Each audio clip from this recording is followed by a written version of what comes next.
भगवत गीता अध्याय 2 गीता का सार श्लोका 2.51 कर्मजं बुद्धियुक्ता हि फलं त्यक्त्वा मनीषिणा जन्म बन्धि विनिर्मुक्ता पदम गच्छन्ति मयम्। भावार्थ, इस तरह भगवत बुद्धि में लगे रहकर बड़े बड़े ऋषि मुनि तथा भक्तगण अपने आप को इस भौतिक संसार में कर्म के फलों से मुक्त कर लेते हैं। इस प्रकार वे जन्म मृत्यु के चक्र से छूट जाते हैं और भगवान के पास जाकर उस अवस्था को प्राप्त करते हैं जो समस्त दुखों से परे है। तात्पर्य, मुक्त जीवों का संबंध उस स्थान से होता है जहाँ भौतिक कष्ट नहीं होते हैं। भागवत में 10.14.58 कहा गया है,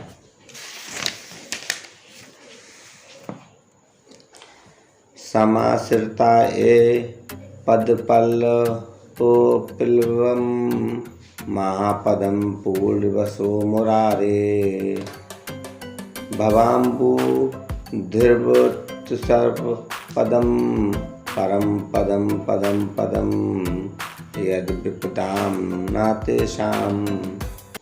जिसने उन भगवान के चरण कमल रूपी नाव को ग्रहण कर लिया है जो दृश्य जगत के आश्रय हैं और मुकुंद नाम से विख्यात हैं, अर्थात मुक्ति के दाता हैं, उसके लिए ये भवसागर गोकुल के में समाये जल के समान है। उसका लक्ष्य परम पदम है, अर्थात वह स्थान जहाँ भौतिक कष्ट नहीं है, या कि वैकुंठ है वह स्थान नहीं जहाँ पद पद पर संकट हो। अज्ञानवश मनुष्य का ये नहीं समझ पाता कि वह भौतिक जगत ऐसा दुखमय स्थान है जहाँ पद पद पर संकट हैं।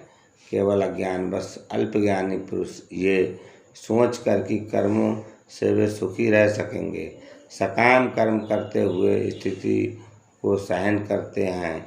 उन्हें ये ज्ञात नहीं है कि इस संसार में कहीं भी कोई भी शरीर दुखों से रहित नहीं है।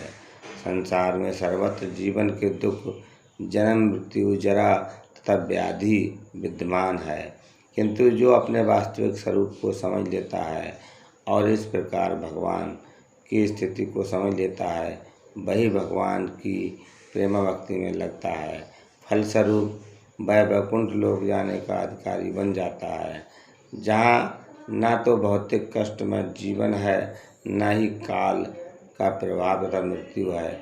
अपने स्वरूप को जानने का अर्थ है भगवान की अलौकिक से स्थिति को भी जान लेना।